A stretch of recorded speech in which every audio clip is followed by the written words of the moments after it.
வணக்கம். இன்னைக்கு பேச போற டாபிக் என்னன்னு கேட்டீங்கன்னா, அதாவது ஒரு டிவைன் ஃபெமினைன் மோஸ்ட்லி வந்து டிவைன் ஃபெமினைன் தான் வந்து அவேக்னிங் ஆவாங்க ஃபர்ஸ்ட்டு. ஸோ அவங்க வந்து நெறைய எக்ஸ்பீரியன்ஸ் வந்து அவங்க வந்து எடுத்திருப்பாங்க. அவங்களோட ஜர்னிக்கு வந்ததுக்கப்புறம். அம் ஏன்னா உள் பயணம் வந்து அவங்க வந்து போயிருப்பாங்க. ஸோ அ நெறைய விதமான எக்ஸ்பீரியன்ஸ் எடுத்திருப்பாங்க. சில கேட்டகரீஸ்ல வந்து எப்படி இருக்கும், சில ட்வின் ஃப்ளேம் கேட்டகரியில எப்படி இருக்கும்னா, அவங்களுடைய டிஎஃப் தான் வந்து அவங்களுடைய டிஎம்க்கு வந்து குருவா இருப்பாங்க. சரிங்களா? ஸோ இத வந்து எப்படி பண்ணலாம்? ஏன்னா அவங்களுக்கு வந்து நீங்க டைரக்ட்டா சொன்னா வந்து புரியாது. ஈகோ கிளாஷ் ஆகும். சரிங்களா? ஆனா உங்களுக்கு வந்து நீங்க எக்ஸ்பீரியன்ஸ் எடுத்தனால என்ன ஆகும் அப்படின்னா, அ ஃபெமினைனுக்கு வந்து நல்லா புரியும். என்ன நடக்குது அப்படின்னு சொல்லிட்டு. ஏன் அப்படின்னா, இவங்க ஆல்ரெடி வந்து இந்த எக்ஸ்பீரியன்ஸ்லாம் இவங்க வந்து குடுத்துருக்கும். இறை பிரபஞ்சம் வந்து இவங்களுக்கு பல எக்ஸ்பீரியன்ஸ் வந்து குடுத்துருக்கும். ஸோ இந்த குரு அப்படிங்கிற ஒரு ரோல வந்து இவங்க வந்து ப்ளே பண்ற மாதிரி அ வரும்போது, அதுக்கப்புறம் இன்னொன்னு என்னன்னு கேட்டீங்கன்னா, ஒரு ஒரு ட்வின் இருக்கிறாங்க அப்படின்னா, அவங்க வந்து குரு அப்படிங்கிற ஸ்தானத்துல மட்டுமே இருக்க மாட்டாங்க. எல்லா ரோலையும் ப்ளே பண்ணுவாங்க. எப்படி அப்படின்னு கேட்டீங்கன்னா, அம்மாவா நான் ஏற்கனவே இந்த இத சொல்லியிருப்பேன்னு நெனைக்கிறேன். அதாவது இது வந்து ஒரு ரிலேஷன்ஷிப்குள்ள ஒரு இந்த பர்ட்டிகுலர் இது அப்படிங்கிற மாரி ஒரு கேட்டகரியில வந்து இதுக்கு வந்து பேர் வைக்க முடியாது. ஏன்னா, அனைத்து ரோலையும் ஒவ்வொரு காலகட்டத்தில் இவங்களுக்கு வந்து பிரபஞ்சம் குடுக்கும். இப்போ இதே இது மாஸ்குலினுக்கும் இருக்கும். சரிங்களா? அ ஆனா ஸ்டார்ட்டிங் வந்து ரொம்ப லெவல் வந்து அவேக்னிங் ஆகுற அதாவது டிஎம் வந்து ஃபுல்லா வந்து வெளியவே வந்து அவங்க இருந்துட்டு, இந்த ஜர்னியே கையில எடுக்காமயே வருஷ காலங்கள் இருந்துட்டு, அதுக்கப்புறம் இந்த ஜர்னி வந்து ஒரு கட்டத்தில் வந்து அவங்களுக்கு வந்து புரியும்போது, நிச்சயமாக ஒரு ஃபெமினைன் வந்து அவங்களுக்கு வந்து குருவா குருவா ரோல் எடுப்பாங்க. சரிங்களா? அதுக் இவங்களுக்கு வந்து குருவா எப்படி இருப்பாங்க? அதாவது இந்த டிவைன் ஃபெமினைனுக்கு வந்து குருவா எப்படி இருப்பாங்கன்னா, அ உள்ள இருப்பாங்க. அவங்களுடைய மாஸ்குலின் உள்தன்மையாக குருவா இருந்து இவங்களுக்கு வந்து கான்ஷியஸ் குடுப்பாங்க. சரிங்களா? ஓகே. அப்ப என்ன பண்ணலாம்? வெளிய வந்து டைரக்ட்டா சொன்னாலும், நீங்க தான் வந்து என்ன பண்ணுவீங்க அப்படின்னா, உங்க ஈகோ கிளாஷ் ஆகும். அதுவும் மாஸ்குலினுக்கு ரொம்ப ரொம்ப ஈகோ கிளாஷ் ஆகும். ஸோ அவங்க ஏற்றுக்கவே மாட்டாங்க உங்களுக்கு. ஆனா நீங்க வந்து புரிய வைக்கணும். அவங்களுக்கு வந்து இத வந்து டைரக்ட்டா சொன்னா அவங்க பண்ண மாட்டாங்க. ஸோ எந்த மாதிரி அவங்களுக்கு வந்து இத சொல்லலாம் அப்படிங்கிறதுக்கு அப்படிங்கிறது நான் வந்து சொல்றேன். சில பாயிண்ட்ஸ வந்து நீங்க மெமரி வச்சுட்டீங்கன்னா, சடனா போய் உங்களுக்கு வந்து ஒரு உண்மை தெரியும் அப்படின்னு சொல்லிட்டு நீங்க போனீங்க அப்படின்னா, சண்டையில தான் முடியும். அவங்கட்ட சொல்ட்டீங்க அப்படின்னா, அவங்க வந்து ஈகோல இருந்தாங்கன்னா, அத ஏத்துக்கவே மாட்டாங்க. திருப்பி ஃபைட் வரும். திருப்பி உங்களுக்கு வந்து அந்த லூப் ஹோல் வந்து போயிட்டே இருக்கும். அதனால எப்படி இத வந்து ஹேண்டில் பண்ணலாம்? ஒரு எனர்ஜி வைஸா ஆ இப்போ டைரக்ட்டா நீங்க சொன்னீங்கன்னா, உங்களுடைய அந்த ட்வின் டைனமிக் வந்து உடைஞ்சிரும். சரிங்களா? அதனால எனர்ஜி வைஸா நீங்க வந்து பிரசன்ஸா இருக்கணும்.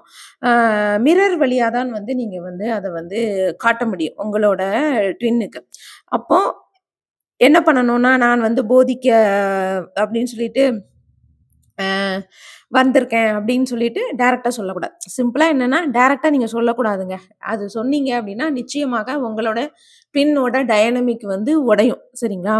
இப்போ என்ன பண்ணணும் அப்படின்னா, இப்ப டிஎஃப் வந்து பேச மாட்டாங்க. அதாவது குருவா இருந்து அவங்க கிட்ட வந்து போதிக்க மாட்டாங்க. போதிச்சாலும் சில டிஎம்க்கள் வந்து புரியாது. அடுத்தது என்ன அப்படின்னா, இவுங்க வந்து ஏன் டிஎம்க்கு வந்து இது புரியாது அப்டின்னா, நீங்க வந்து அறிவுரை சொன்னீங்க அப்டின்னா ட்ரிகர் ஆகும் அவுங்களுக்கு. அதுக்கப்புறம் கரெக்ஷன் பண்ணீங்கன்னா வெட்கப்பட்டுருவாங்க. ஷேம் ஆயிரும் உங்களுக்கு.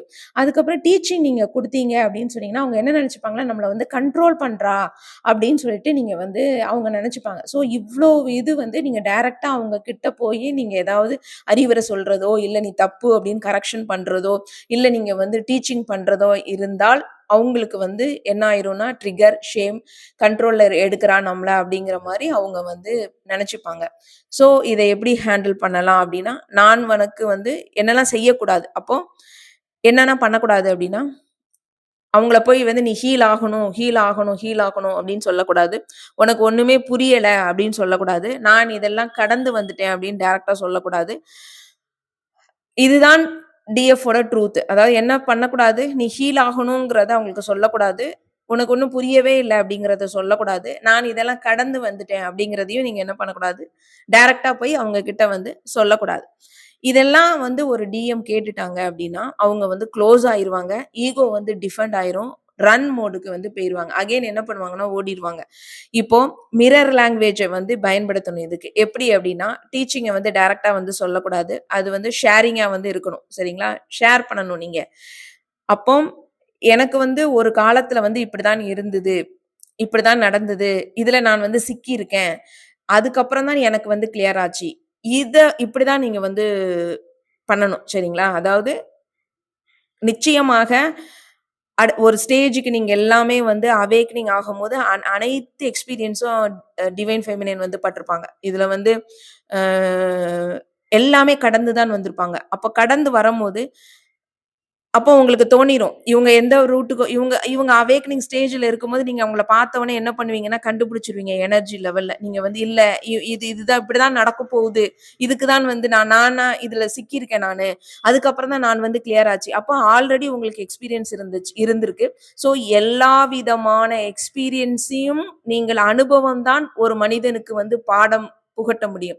இப்போ நீங்க பிசினஸ்லயே நீங்க எடுத்துக்கிட்டீங்கன்னா, சும்மா வந்து சொல்றதுக்கும், இவன் இவ்வளவு கஷ்டப்பட்டு இவன் வந்தான். ஒரு அனுபவத்தை வந்து சொல்றவங்கள தான் நம்ம வந்து பிசினஸ்லயே வந்து பார்ப்போம். இல்ல நான் அதாவது ஃபெயிலியர் ஆகி தான் இவன் கத்துக்கிட்டு வந்திருக்கான். அப்போ எதுலனா நீ ஃபெயிலியர் ஆகக்கூடாதுங்கிறத ஒரு அனுபவசாலிட்ட இருந்து தான் வந்து கத்துக்க முடியுமே ஒழிஞ்சு, சும்மா புக் படிச்சு இப்படிலாம் நீங்க வந்து வளர்ந்துரலாம் அப்படின்னு சொல்லிட்டு எல்லாமே வந்து ஒரு அது என்ன அப்டின்னா, ஒரு பிசினஸ் லெவல்ல இப்டி இப்டி பண்ணுனா நீங்க வந்து வளர்ந்துரலாம் அப்டின்னு சொல்லிட்டு போறதுக்கும், உண்மையான ஒரு பிசினஸ் மனிதன் பல தோல்விகளை கண்டு, அதுக்கப்புறம் அனுபவம் பெற்றவன் மூலமாக அவன் பேசுவதை நீங்கள் கேட்டீர்களானால் தான் உங்களுக்கு அந்த அந்த டைமில் இந்த தப்பு பண்ணக்கூடாது அப்டிங்கிறத அவன் வார்த்தை தான் உங்களுக்கு வந்து ஸ்ட்ரைக் ஆகும். அதுதான் வந்து ஒரு எக்ஸ்பீரியன்ஸ் ஆன மனிதர்களுடைய அனுபவம் உள்ள மனிதர்களுடைய பேச்சை கேட்கிறதுக்கும், நார்மலா இருக்கிற அனுபவமே இல்லாமல் இருக்கிறவங்களுடைய ஒரு சும்மா ஒரு பாசிட்டிவ் திங்கிங்காண்டி எழுதுறவங்களுக்கு வந்து உங்களுக்கு வந்து இது வந்து ஒர்க் அவுட் ஆகாது. அதே மாரி தான் இதுவும். ஸோ நான் வந்து ஒரு காலத்துல வந்து எனக்கு இப்படிலாம் தோணியிருக்கு. நான் இப்படிலாம் சிக்கியிருக்கேன். இதுல இருந்து நான் வந்து கிளியர் ஆகியிருக்கேன். ஸோ என்ன பாடம் வந்து நான் வந்து கத்துருக்கேன் அப்படிங்கிறத அவங்களுக்கு மறைமுகமா நீங்க உணர்த்துனீங்களா தான் அவங்க வந்து அதுக்குள்ள போய் சிக்காம அவங்க வந்து மீண்டு வர முடியும் உங்களுக்கு. அப்போ இது வந்து ஒரு டிஎம் வந்து என்ன நினைக்கணும்? இப்படிலாம் வந்து ஒரு எனர்ஜிஸ் வருது அப்படின்னு கேட்டீங்கன்னா, இத வந்து முதல்ல வந்து நம்பணும். உங்கள அட்டாக் பண்றதுக்கான இது கிடையாது. நான் அட்டாக் பண்ண வந்து வரல. இன்ஸ்ட்ரக்ஷன்ஸும் நான் வந்து உனக்கு வந்து குடுக்க வரல. சேஃபா நான் வந்து மிரர் பண்றதுக்கு தான் வந்திருக்கேன். அப்படிங்கிறதை நீங்கள் வந்து அத வந்து கனெக்ட் பண்ற மாரி, புரிஞ்சுக்கிற மாதிரி எனர்ஜிய வந்து நீங்க வந்து குடுக்கணும். ஸோ, இப்போ ஒரு டிஎஃப் வந்து குருவா இருக்கிறாங்க அப்டின்னா, என்னலாம் வந்து கேட்கணும்? எது ட்ரூவா தோணுது? இப்போ உங்கள் மனசாட்சிய தான் வந்து நீங்க வந்து அமைதியா இருந்து கேட்டாலே வந்து புரியும். அப்போ ஒரு டிஎம்க்கு வந்து என்ன கைடு குடுக்கணும் அப்டின்னு கேட்டீங்கன்னா, அவங்க என்ன கைடு குடுப்பாங்க? அதாவது எனர்ஜி வைஸா என்ன குடுப்பாங்கன்னா, நீ உட்கார்ந்து எது உண்மைன்னு உனக்கு தோணுது? எது உனக்கு நிம்மதி தருது? நீ வந்து இத பயத்தால் பண்றியா? இல்ல கிளாரிட்டியா பண்றியா? அப்படிங்கிற கேள்விய வந்து ஒரு டிஎம் கேட்டு விட்டார்கள் என்றால், அவங்களுக்கு அந்த அனுபவத்தினுடைய எப்படி அந்த உணர்தல் வந்து இவங்களுக்கு வந்து கிடைச்சிரும். இப்போ ஒரு எக்ஸாம்பிள் நான் சொல்றேன். அதாவது என்ன அப்டின்னா, ஒரு டிஎஃப்க்கு வந்து ஒரு எக்ஸ்பீரியன்ஸ் வந்து கிடைச்சிருக்கு. ஸோ டைரக்ட்டா போயிட்டு அவங்கட்ட போயிட்டு, நானும் பாரு இப்படிதான் சிக்கினேன். எனக்கு அதுக்கப்புறம் தான் நான் வந்து இவ்ளோ கஷ்டப்பட்டு தான் நான் வந்து கிளாரிட்டி எடுத்தேன். அப்படிங்கிறத வந்து அவங்களுக்கு போய் டைரக்ட்டா சொன்னீங்க அப்டின்னா, இவ என்ன பெரிய ஆளா? அப்படின்னு சொல்லிட்டு அவங்களுக்கு ஈகோ வந்து கிளம்ப ஆரம்பிச்சுரும். சரிங்களா? ஸோ நம்மள வந்து அவ கண்ட்ரோலுக்கு கொண்டு வரா. நம்மளுக்கு என்ன இவ லெசன்ஸ் எடுக்குறா? அப்படிங்கிற மாரி ஈகோ ட்ராப்பு, கரெக்ஷன்ஸ் பண்றா அப்படின்னு நினைப்பாங்க. அம் அ அப்படின்னு சொல்லிட்டு ஓட ஆரம்பிப்பாங்க. அது வந்து அவங்களுக்கு புடிக்காது. கண்ட்ரோல் பண்றா அப்படிலாம் நினைச்சுட்டு வந்து அவங்க ஓடுவாங்க. ஸோ அந்த நேரத்தில் அவங்கள் என்ன கேட்கணும்? ஒரு டிஎம் வந்து ஈகோவெல்லாம் தள்ளி வச்சுட்டு, அமைதியா உட்கார்ந்து, மனதுக்குள்ள வந்து என்ன கேட்கணும்? இது வந்து டிஎம்க்கு என்ன கேட்கணும் அப்படின்னா, இந்த விஷயம் ஏதோ ஒண்ணு சொல்றால, எது உண்மை அப்படிங்கிறத அவங்களுக்குள்ளே ஆராய்ச்சி பண்ணணும். இது எனக்கு நிம்மதிய தருதா? அப்படிங்கிறத கேட்கணும். இத வந்து நான் வந்து பயத்தாலா பண்ணிட்டு இருக்கிறேன்.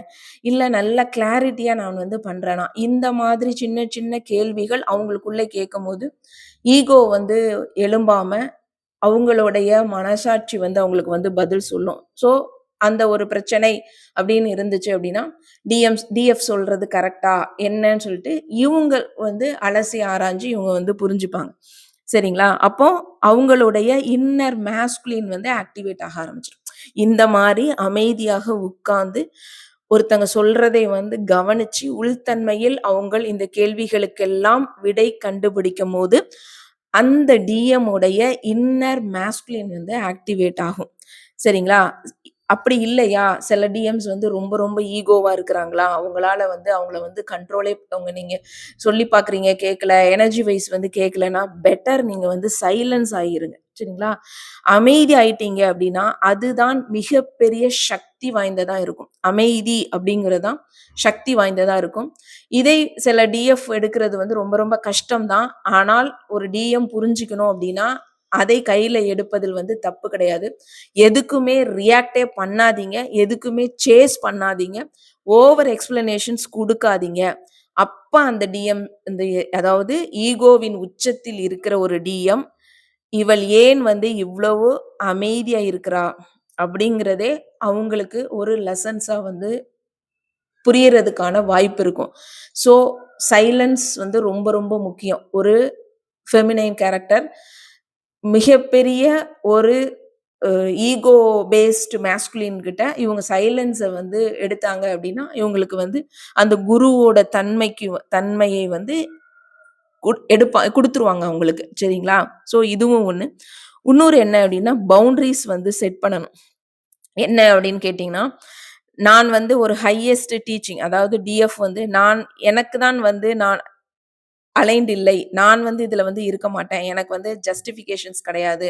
நான் வந்து லெக்சர் எடுக்கிறதுக்கு மட்டுமே நான் வந்து வரல. அதாவது மொத்தத்துக்கு என்ன அப்டின்னா, நான் வந்து லெக்சர் எடுத்துறதுக்கு மட்டுமே வந்து நான் வந்து வரவில்லை. நான் வந்து உங்களுக்கு வந்து ஜஸ்டிஃபை பண்றதுக்கும் நான் வரல அப்டிங்கிறத வந்து நீங்க வந்து அவங்களுக்கு சொல்லணும். ஸோ, அப்போ என்ன அப்டின்னு கேட்டீங்கன்னா, ஒரு செல்ஃப் ரெஸ்பெக்ட்ட வந்து அவங்களுக்கு வந்து கத்துக் குடுப்பாங்க. இப்போ நீங்க ரொம்பயும் போயிட்டு நீங்க வந்து பவுண்டரி செட் பண்ணல அப்படின்னு வச்சுக்கோங்களேன். அவங்கள வந்து ஃப்ரீயா உடல. ஒரு ஜஸ்டிஃபிகேஷனே பண்ணி அவங்கள வந்து எடுக்குறீங்க அப்படின்னா, அவங்களுடைய செல்ஃப் ரெஸ்பெக்ட்ட வந்து அவங்க வந்து இழப்பாங்க. டிஎம் உடைய செல்ஃப் ரெஸ்பெக்ட்ட இழப்பாங்க. இப்ப எவ்வளோ பெரிய விஷயம் பாருங்க. அதனால தான் குரு அப்படிங்கிறது எளிது கிடையாது. இப்போ நம்ம வந்து குருவா வந்து இருந்து இது பண்றது கிடையாது. ஆனா இதெல்லாம் உள்தன்மையில வந்து நெறைய ஃபெமினினுக்கு வந்து இருக்கும். சரிங்களா? இப்போ அப்போ இதையும் வந்து ஒரு அதாவது சாதாரணமான ஒரு குருவோட இது என்னன்னா, அந்த ஒரு சிஷ்யனும் அவனுடைய செல்ஃப் ரெஸ்பெக்ட்ட இழந்துறக்கூடாது. அவனுடைய ரெஸ்பான்சிபிலிட்டி இழந்துறக்கூடாது. அவனுடைய பிரசன்ஸ வந்து அதாவது நான் யார் அப்படிங்கிறத கண்டுபிடிக்கிறது தான் வந்து ஒரு குரு அதுக்கு தான் வந்து ஒரு குரு வந்து ரொம்ப தேவை அப்படின்னு சொல்லுவாங்க. நம்மளை உணர வைக்கிறதுக்கு தான் ஒரு குரு தேவை அப்படின்னு சொல்லுவாங்க.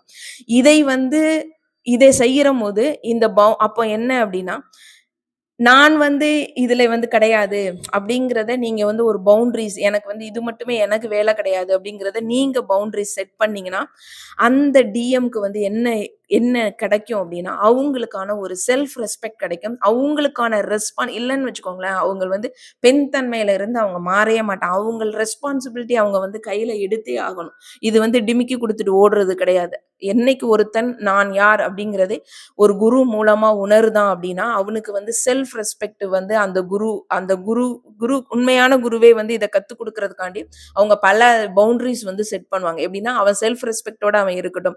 அவனுடைய ரெஸ்பான்சிபிலிட்டி என்ன? எதுக்காண்டி நீ வந்திருக்க? என்ன பண்ண போற? இந்த ரெஸ்பான்சிபிலிட்டி என்ன அவனுக்கு அவனுக்கு வந்து சொல்லிக் குடுக்கணும். அவனுடைய பிரசன்ஸ் நீ வந்து பண்ற வேண்டியது நீ தான் பண்ணணும். எல்லாத்துக்குமே வந்து நான் வந்து பண்ணிக்கிட்டு இருக்க மாட்டேன். இதெல்லாமே வந்து கத்துக் குடுக்கணும். ஒரு குருவா இருந்தால் ஒரு ஃபெமினைனும் இதையும் வந்து செய்யணும். அப்புறம் என்னன்னா டிட்டாச்மென்ட். ரொம்ப ரொம்ப ரொம்ப முக்கியம் என்னன்னா டிட்டாச்மென்ட். இப்போ ஒரு டிஎம் வந்து ஒரு டிஎம்க்கு வந்து என்னைக்குமே ஹீல் செய்யறதுக்கு வரல. நம்ம வந்து அவங்கள ஹீல் பண்ணிக்கிட்டே இருக்கிறதுக்கு பொறப்படுத்து வரல. சரிங்களா? அப்போ அவனுடைய சுயத்தை வந்து அவன் சந்திக்கணும். மிரர் தான் வந்து காட்ட முடியும். ஒரு டிஎஃப் வந்து மிரர் தான் பண்ண முடியும். அதே மாரி தான் டிஎம்க்கும் இப்ப நான் டிஎஃப் பத்தி பேசுறதுனால டிஎஃப் சொல்றேன். சொல்றேன். டிஎஃப் வந்து மிரர் தான் காட்ட முடியும். அவனுடைய சுயத்தை வந்து அவன் சந்திக்கிறதுக்கு தான் வந்து ஒரு டிஎஃப் வந்து ஹெல்ப் பண்ண முடியும். டிஎஃப் உடைய டிட்டாச் ஆகும்போது தான் என்ன ஆகும் அப்படின்னா, டிஎம் வந்து அவேக்கனிங் ஆவாங்க. இந்த ஜர்னி வந்து கரெக்ட்டா வந்து போகும். இப்போ இவ்ளோ இதை வந்து கவனிச்சு நீங்க சில டிஎஃப்க்கு வந்து நீங்க உணர்ந்திருக்கீங்க. நான் தான் வந்து குருவா இருந்து என் டிஎம்க்கு வந்து நான் இது பண்றேன். இது இது ஒவ்வொரு கேட்டகரியில இருக்கும். சரிங்களா? இப்ப சில கேட்டகரிஸ் ஆன ட்வின் ஃப்ளேம் எப்படி இருப்பாங்கன்னா, 2 பேருமே உள்தன்மையிலே வந்து மாத்தி மாத்தி இருப்பாங்க. இது எப்படின்னா, காலம் கடந்து ஒரு டிஎம் வந்து அவேக்கனிங் ஆகுறாங்க அப்படின்னா, இவங்க கண்டிப்பாக குருவா இருந்து இவங்களுக்கு வந்து பல இத அவங்களுடைய செல்ஃப் ரெஸ்பெக்ட்ட கத்துக் குடுக்கணும். அவங்களுக்கு வந்து ரெஸ்பான்சிபிலிட்டி கத்துக் குடுக்கணும். அவங்களுடைய பிரசன்ஸை வந்து பண்ணணும். எ இ எ அப்புறம் ட்ரூவா என்ன தோணுதுன்னு கத்துக் குடுக்கணும். பீஸ் எதுல வந்து நிம்மதி இருக்கு அப்படிங்கிறது தெரியணும். பயம் இருக்கா அப்படின்னு பயம் எதுலன்னா உனக்கு பயம் இருக்கு. எதுல நீ நல்லா கிளாரிட்டியா இது எல்லாமே பண்றியா? இது எல்லாமே குருங்கிற பார்ட் வந்து ரொம்ப ரொம்ப முக்கியமான ரொம்ப ரொம்ப முக்கியமான ஒரு அதாவது மாதா, பிதா, குரு. நீங்க வந்து அம்மா எடுக்கும்போதெல்லாம் ஓகே தான். அப்பா எடுக்கும்போது கேரக்டர் வந்து ஓகே அண்ணன் இந்த மாரி ஒரு ஆனால் குரு அப்படிங்கிற கேரக்டருக்கு அப்புறம் தான் ஒருவன் வந்து தெய்வத்தையே வந்து அடைய முடியும். ஸோ அந்த அந்த கேட்டகரீஸ வந்து ஒரு ஃபெமினைன் எடுக்குறாங்க அப்படின்னு சொன்னா, அவங்களுக்கும் பல விதமான இத இத இருக்கு. அந்த ஒரு டிஎஃப் ஓட ரெஸ்பான்சிபிலிட்டியும் புரியணும். அதே மாதிரி ஒரு டிஎம் ஓட ரெஸ்பான்சிபிலிட்டியும் புரிய வைக்கணும். ஒரு டிஎம் உடைய அதாவது நம்ம யார் அப்படிங்கிறத கண்டுபிடிக்கிறதுக்கும் வந்து ஒரு டிஎஃப் வந்து உதவணும். இது எல்லாமே பண்ணுனா தான் இன்னர் மாஸ்குலின் வந்து அவேக்கனிங் ஆவாங்க. ஆக்சுவலா நேத்து வந்து ஒருத்தவங்க வந்து கேட்டிருந்தாங்க ஒரு கொஸ்டின். ஏன் அதாவது டிஎஃப் தானே இருப்பாங்க. டிஎஃப் தானே நெறைய வந்து அவேக்கனிங் ஆயிருக்காங்க. அதுல அ அப்ப எத்தன பேர் இருக்கிறாங்க? எப்படி வந்து நம்ம ஃபுல்லா இது ஆயிட்டோமா? அப்படிங்கிறதுக்கு அது நான் பிறவு அந்த இது நான் வந்து சொல்றேன். நல்ல கேள்வி அது. நான் அடுத்த இத நான் நேத்தே சொல்லணும்னு நெனச்சேன். அது இருக்கு. இப்போ இதுல வந்து ஒரு சின்ன பார்ட் பத்தி நான் வந்து சொல்லியிருக்கேன். ஸோ நீங்க வந்து உறவு முறைகள்ல வந்து எடுக்கிறதெல்லாம் வந்து ஓகே. அதையும் தாண்டி ஒரு குருவா எந்த ஃபெமினைனுக்கு வந்து இந்த ரோல் ரொம்ப முக்கியமா குடுத்திருக்கு இறை அப்படின்னு சொல்லும்போது, அதை வந்து நீங்கள் வந்து கரெக்ட்டா பண்ணுனீங்க அப்படின்னு சொன்னா, ஒரு டிஎம் அவேக்கனிங் ஆகுறதுக்கு இருக்கும். அவங்களுடைய செல்ஃப் ரெஸ்பெக்ட்ட வந்து கத்துக் குடுக்கும். அந்த டிஎம்க்கு வந்து நீங்க வந்து எப்படி எனர்ஜி வைஸ் புரிய வைக்கணும் அப்டின்னா, நான் அட்டாக் பண்ணல. உனக்கு இன்ஸ்ட்ரக்ஷன்ஸ் குடுக்கல. சேஃபா தான் நான் வந்து மிரர் பண்றேன். அதமே நீ ட்ரூவா இருக்கியா? பீஸா இருக்கியா? பயப்படுறியா? கிளாரிட்டியா இருக்குதா? இது எல்லாமே அவன வந்து அவனுக்குள்ளே அவன வந்து கேட்க வச்சு, அவனை வந்து ரன் பண்ண விடாம, அதாவது ஈகோ வந்து மேல எழும்ப விடாமல், டைரக்ட்டா வந்து எதையுமே சொல்லாமல், ரன் மோடுக்கு வந்து அவனை வந்து போக விடாமல், நீங்கள் வந்து எனர்ஜி வைஸா அவங்களுக்கு வந்து இத கத்துக் குடுத்துட்டு இருந்தீங்கன்னா, எனர்ஜி உங்களுடைய பிரசன்ஸும் இருக்கணும், மிரரும் பண்ணணும். இந்த 3 பார்ட்டையும் நீங்க எடுக்கும்போது, டைரக்ட்டா நீங்க பேசணுங்கிறதே கிடையாது. எனர்ஜி மூலமா உங்களுடைய பிரசன்ஸை வந்து நீங்க குடுத்துக்கிட்டே இருக்கணும். நீங்க ஓடிறக்கூடாது. நல்லா கவனிச்சுக்கோங்க. நீங்க ஓடிறக்கூடாது. மிரரும் நீங்கள் வந்து பண்ணணும். இந்த 3 பார்ட்டை ஒரு குருவா இருக்கும்போது நீங்க எடுத்து பண்ணுனீங்க அப்படின்னு கேட்டீங்கன்னா, டைரக்ட்டாவே வந்து அவங்க கிட்ட போய் தான் வந்து பேசி புரிய வைக்கணும் அப்படின்னா, அவங்க ஈகோவா இருந்தாங்கன்னா ரொம்ப ரொம்ப கஷ்டமாயிரும். ஸோ திருப்பி வந்து அந்த லூப்புக்குள்ள வந்து நம்ம நம்ம போய் விழுந்துருவோம். சரிங்களா? ஸோ நம்மளுக்கும் பவுண்டரீஸ் வந்து செட் பண்ணணும். ஏன்னா நம்ம வந்து ஆல்ரெடி அவேக்கன்டு. ஸோ எனக்கு வந்து இது வேலை கிடையாது. உன்னை ஹீல் பண்றதுக்கு மட்டுமே நான் வந்து பொறந்து வரல. அப்போ எனக்கான நான் பவுண்டரீஸ செட் பண்ணணும். எல்லாத்தையும் நீங்க வந்து பார்த்து கவனமா வந்து பண்ணீங்க அப்படின்னு சொன்னா, ஒரு இன்னர் மாஸ்குலின வந்து நீங்க வந்து அவேக் பண்றதுக்கான ஒரு ஒரு பார்ட்ட வந்து நீங்க வந்து பண்ணுவீங்க. Thank you.